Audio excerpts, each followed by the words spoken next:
Assalamualaikum warahmatullahi wabarakatuh. Perkenalkan, kami dari kelompok 8 kelas 5B mata kuliah Public Speaking dengan anggota yang pertama Nabila Kintara dengan NPM 205060045, yang kedua Helen Ananda Sahyudin dengan NPM 205060055, yang ketiga ada Alwan Afitrian dengan NPM 205060067, dan yang terakhir ada Sabila Tiara Fikri dengan NPM 205060077. Pada kesempatan kali ini, kami dari kelompok 8 akan membawakan materi mengenai dialogika dan presenter. Untuk itu, mari kita simak materinya.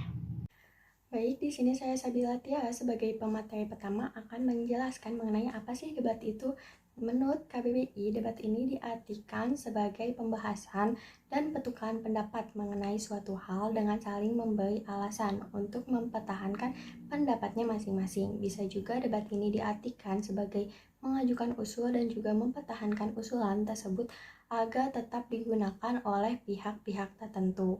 Istilah debat ini berasal dari bahasa Inggris yaitu debate. Istilah tersebut identik dengan istilah sawala yang berasal dari bahasa Kawi, yang berarti berpegang teguh pada argumen tertentu dalam strategi bertengkar atau beradu pendapat untuk saling mengalahkan atau memenangkan lidah. Adapun pengertian debat menurut beberapa ahli, seperti pengertian debat menurut Taligan pada tahun 2008 yang menyatakan bahwa debat ini merupakan suatu argumen untuk menentukan baik tidaknya suatu usul tertentu yang didukung oleh pihak yang disebut pendukung atau afirmatif dan ditolak disangka oleh pihak lain yang disebut penyangkal atau negatif. Sedangkan menurut Wiyanto dalam Simamalta dan Sulastri menjelaskan debat ini merupakan silang pendapat tentang tema tertentu antara pihak pendukung dan juga pihak penyangkal melalui dialog formal yang terorganisasi.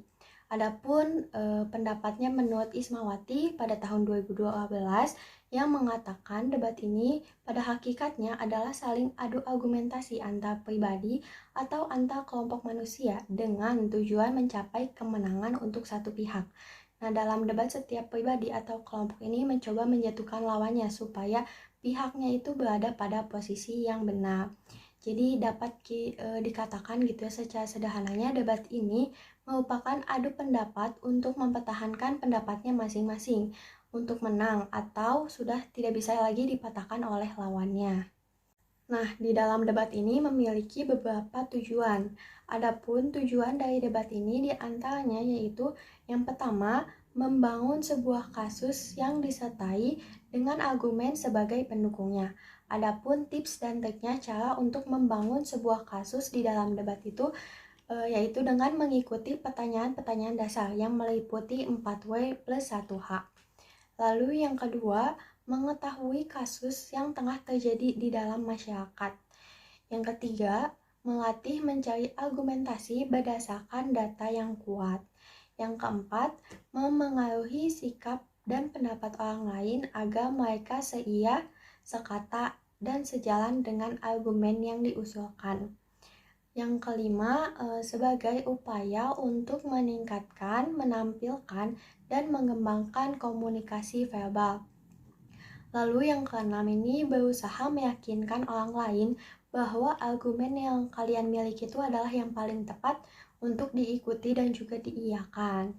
Lalu setelah tadi dipaparkan nih tujuan dari debat juga memiliki beberapa fungsi yang akan sangat bermanfaat untuk kehidupan sehari-hari. Nah, berikut fungsi dari debat ini diantaranya yang pertama dapat membangun keterampilan berbicara dalam mengemukakan pendapat dengan baik terhadap konflik yang pro ataupun konflik yang kontra. Lalu yang kedua, dapat membangun kemampuan dalam mengungkapkan pendapat secara logis dengan gestur sikap dan juga bahasa yang santun. Yang ketiga, yaitu merangsang kemampuan berpikir kritis. Yang keempat, menyimak dan mencari tahu sisi positif dan negatifnya terhadap isu tertentu. Lalu yang kelima, belajar berpikir sistematis dan juga belajar analitis. Lalu yang keenam, belajar mengkomunikasikan hasil pemikiran pada orang lain. Lalu yang ketujuh ada dapat meningkatkan rasa percaya diri. Yang kedelapan ada meningkatkan kemampuan dalam melihat sesuatu dari sudut yang lain, dan yang terakhir ini dapat membantu menilai dan juga mengklarifikasi pendapat dari orang lain. Nah, berbincang mengenai debat, terdapat banyak istilah khusus yang hanya digunakan di dalam aktivitas debat.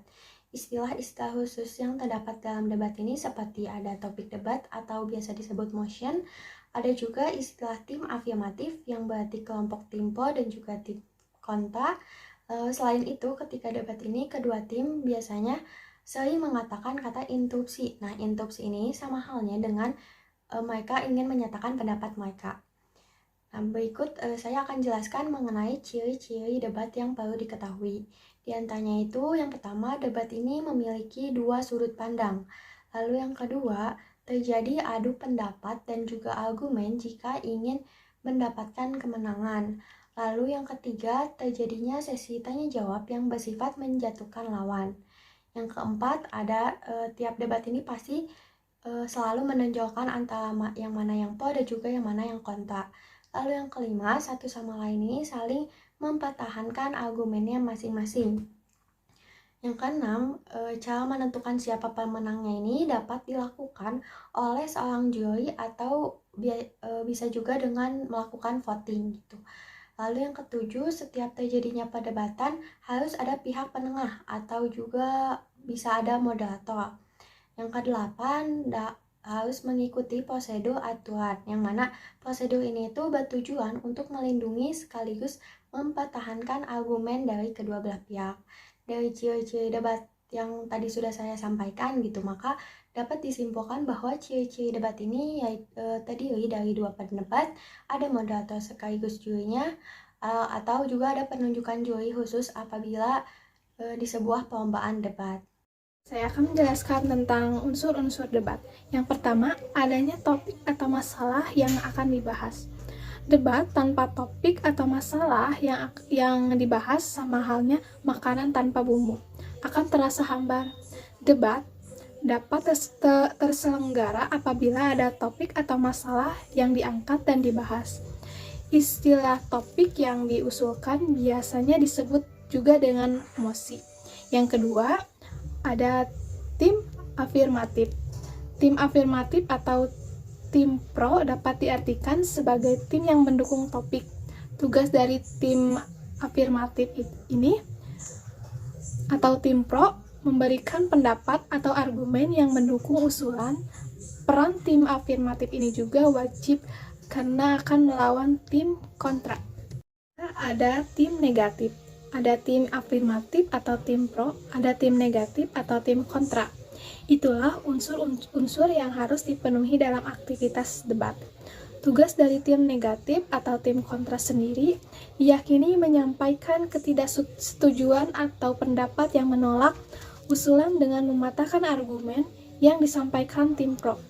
Nah, yang keempat, pihak netral. Pihak netral juga dibutuhkan dalam sebuah perdebatan guna memberikan dukungan dan semangat kepada dua belah pihak, baik yang pro ataupun yang kontra. Seperti namanya, pihak netral tidak diizinkan mendukung salah satu pihak. Kelima, ada moderator. Moderator merupakan unsur yang tidak kalah penting juga. Moderator juga memiliki fungsi untuk memimpin sebuah perdebatan agar sesuai dengan prosedur debat, memandu pembahasan topik agar tidak keluar dari pembahasan dan mengenalkan para peserta debat. Dan yang keenam, menulis atau notulen. Dalam sebuah aktivitas debat, membutuhkan seseorang yang bertugas untuk mencatat segala pendapat yang disampaikan oleh pihak pro, pihak kontra, moderator, bahkan tim netral yakni notulen. Notulen juga bertugas untuk menulis kesimpulan yang dari debat. Namun, notulen juga mencatat kesimpulan akhir, mosi debat, dan penyampaian para pihak debat. Struktur debat. Yang pertama, pengenalan isu. Pengenalan isu disebut dengan pengenalan topik. Pengenalan topik yang menarik untuk dibahas adalah topik atau isu yang masih memberikan kontroversi di masyarakat. Jika topik tidak berangkat dari sesuatu yang masih menjadi kontroversi di masyarakat, perdebatan tidak akan menjadi menarik dan penonton juga kurang antusias untuk menyaksikannya. Yang kedua, rangkaian argumen. Saat kedua tim menyajikan pembuktian data dan fakta yang bermanfaat untuk mendukung argumen dan pendebat. Ciri-ciri dari argumen sendiri, yang pertama harus relevan, yang kedua sistematis, tiga ada logis, dan yang terakhir disertai dengan bukti. Yang ketiga ada penegasan ulang atau kesimpulan. Penegasan ulang atau biasa kita sebut dengan kesimpulan memiliki fungsi yang berada di bagian akhir dengan tujuan membuat pertanyaan akhir yang menegaskan bahwa bantahan atau pendapat pro atau kontra. Etika debat yang pertama bertanya secara serius. Etika debat yang pertama adalah bertanya secara serius dan tidak bertele-tele. Yang kedua adalah tidak menyinggung kekurangan fisik ketika debat. Menjadi hal yang biasa bahwa kedua belah pihak berpotensi tersulut emosi. Mengingat pertarungan komunikasi verbal, kedua belah pihak dilarang untuk melakukan komunikasi verbal yang dapat menyinggung perasaan dengan membahas urusan pribadi lawan. Yang ketiga, berbicara berdasarkan data dan fakta. Ketika debat yang ketiga adalah berbicara berdasarkan data dan fakta. Debat mengajarkan bahwa apa yang sudah dikeluarkan dari mulut perlu sebuah tanggung jawab. Yang keempat, patuhi aturan main. Ketika debat yang terakhir dan tidak kalah penting, yakni menaati peraturan dan prosedur dalam hal debat. Karena aturan debat yang satu dengan yang lain berbeda-beda. Jenis-jenis debat yang pertama ada debat parlementer. Debat parlementer biasa disebut dengan debat majelis. Merupakan debat yang bertujuan untuk mendukung undang-undang yang akan dibentuk. Debat parlementer ini lebih formal dan lebih bersifat kenegaraan. Oleh karena itu, aturan dan prosedur yang berlaku juga lebih ketat. Yang kedua ada cross-examination debating. Debat cross-examination disebut juga debat untuk pemeriksaan ulang. Debat ini bertujuan untuk menemukan kebenaran dalam pemeriksaan yang pernah dilakukan dahulu. Biasanya, debat ini disertai dengan banyak pertanyaan yang saling berhubungan satu dengan yang lain, pertanyaan yang disampaikan. Ada formal convention or education debating.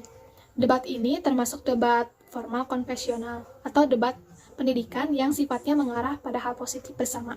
Secara pelaksanaannya, sifat debat jenis ini adalah kompetitif karena memiliki tujuan akhirnya ingin mengembangkan keterampilan di antara peserta debat.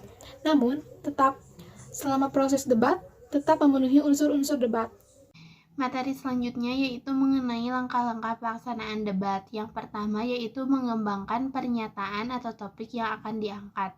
Yang kedua, membentuk 3 kelompok yang terdiri dari kelompok yang pro, kelompok kontra, dan kelompok yang netral. Yang ketiga, setiap kelompok terdiri dari ketua dan wakil sebagai juru bicara saat debat berlangsung. Yang keempat, duduk saling berhadapan dengan juru bicara kelompok lawan. Yang kelima, satu kelompok bisa terdiri dari 2 orang. Yang keenam, masing-masing kelompok mengungkapkan asumsi atau argumen masing-masing sebelum perdebatan dimulai. Yang ketujuh, saat debat berlangsung, peserta lain dapat mencatat isi argumen, pernyataan, atau calon sanggahan. Yang terakhir, nomor 8, yaitu di akhir debat tidak diwajibkan untuk menentukan pemenang. Petulen cukup menyampaikan hasil beserta kesimpulan dari debat. Selanjutnya yaitu mengenai tata cara debat. Yang pertama, mengemukakan pernyataan ataupun tantangan dilakukan secara profesional. Maksud profesional ini berarti tidak menyinggung unsur sara atau menyinggung secara pribadi. Yang kedua, memiliki keterampilan dalam berkomunikasi dengan baik. Pendapat atau argumen saat berdebat disampaikan dengan bahasa yang lancar tanpa terbata-bata.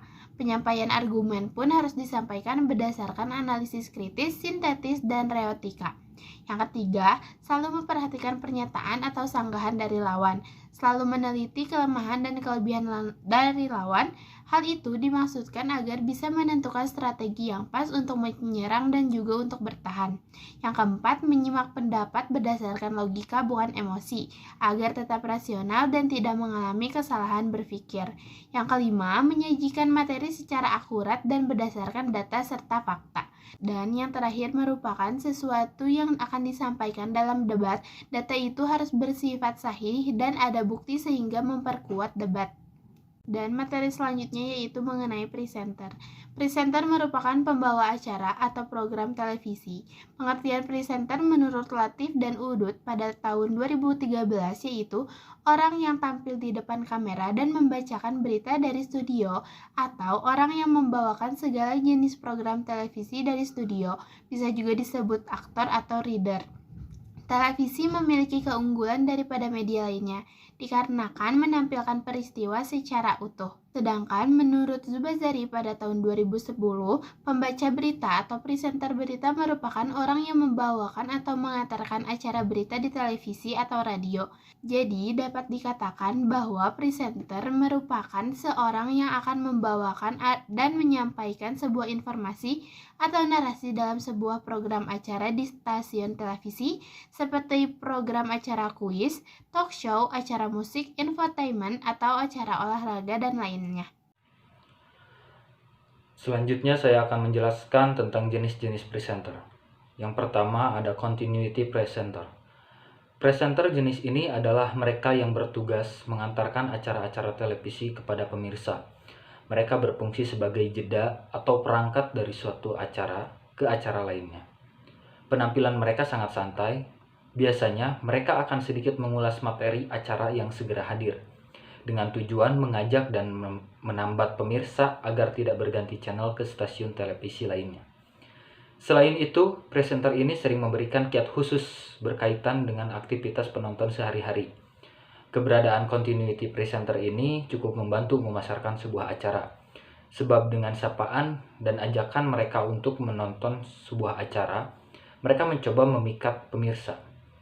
Mereka harus betul-betul paham dan cermat terhadap sebuah acara yang akan diulasnya. Yang kedua ada host. Host secara umum diartikan sebagai orang yang memegang suatu acara tertentu. Keberadaan host biasanya identik dengan acara yang dibawakannya. Dengan demikian, selain jenis acara, figur host yang bersangkutan akan memegang peranan penting. Kehadiran seorang host yang berkarakter akan menjadi daya tarik suatu acara. Pertimbangan dalam pemilihan host tidak hanya didasarkan karena kecantikan dan popularitasnya, tetapi integritas dan karakternya. Contohnya, duet Robin Onsu dan Sarah Sechan di acara Ranking 1, Tukul di acara Bukan Empat Mata, Najwa Shihab di acara Mata Najwa, dan lain-lainnya. Yang ketiga ada newscaster. Istilah newscaster khusus diberikan kepada seseorang yang membawakan atau menyajikan berita. Pada radio dan televisi, faktor penyaji berita memegang peranan penting dalam menyampaikan naskah berita pada khalayak umum. Isi berita harus jelas dan komunikatif. Contoh, Panda Nababan di Seputar Indonesia, Jeremy Teti di Liputan 6, Boy Noya di Metro Sport, dan lain-lainnya. Selanjutnya, hal-hal yang harus diperhatikan presenter. Yang pertama, yaitu adalah kenali diri. Seorang presenter harus mengetahui dengan pasti kelebihan pada dirinya yang dapat dipakai sebagai modal untuk lebih ditonjolkan dan dipublikasikan untuk menambah rasa percaya diri. Yang kedua adalah kepribadian. Seorang presenter juga harus memiliki kepribadian. Dengan kata lain, seorang presenter dalam menentukan brand image, sebagai contoh mau memilih image serius atau humoris. Selanjutnya harus konsisten dengan hal tersebut, guna memilih acara-acara yang sesuai dengan image. Jadi, harus dapat konsisten dalam menekuninya. Yang ketiga, ada karakter yang baik. Karakter yang baik juga harus dimiliki seorang presenter. Maksudnya, presenter harus pandai dalam menjaga sikap-sikap tertentu agar mendapat kepercayaan seperti tepat waktu, disiplin, selektif terhadap pemilihan acara. Yang keempat, ada pengaturan waktu. Nah, hal inilah yang paling penting. Menjadi seorang presenter adalah bagaimana dia melakukan pengaturan waktu. Aspek ini benar-benar harus menjadi perhatian seorang presenter. Hal ini dilakukan untuk mencegah kemungkinan terjadinya salah persepsi ketika membawa acara. Harus tepat waktu berkaitan dengan persiapan acara. Pemirsa menuntut seorang presenter berpenampilan menarik, suara enak didengar, yang dibarengi dengan pengetahuan luas dan terampil berbahasa.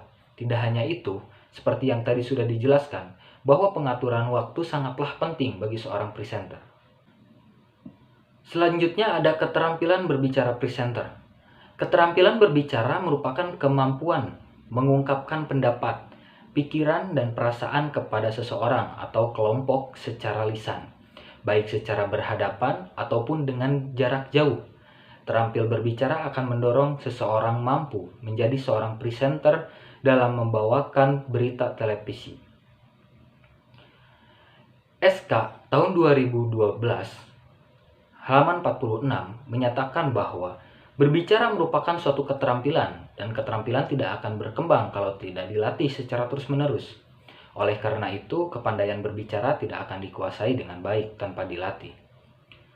Nah, ada ciri-ciri keterampilan berbicara presenter sebagai seorang penyaji berita yang ideal, yaitu yang pertama, dapat memilih topik yang tepat. Yang kedua, menguasai materi pembicaraan.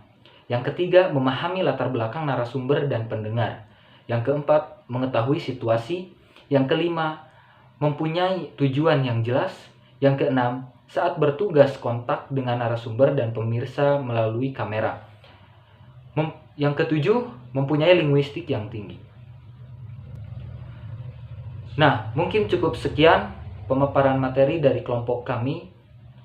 Mohon maaf apabila masih banyak hal-hal yang memang belum bisa kami sampaikan, ataupun mungkin masih menjadi suatu kejanggalan bagi rekan-rekan mahasiswa, boleh ditanyakan pada forum diskusi pertanyaan.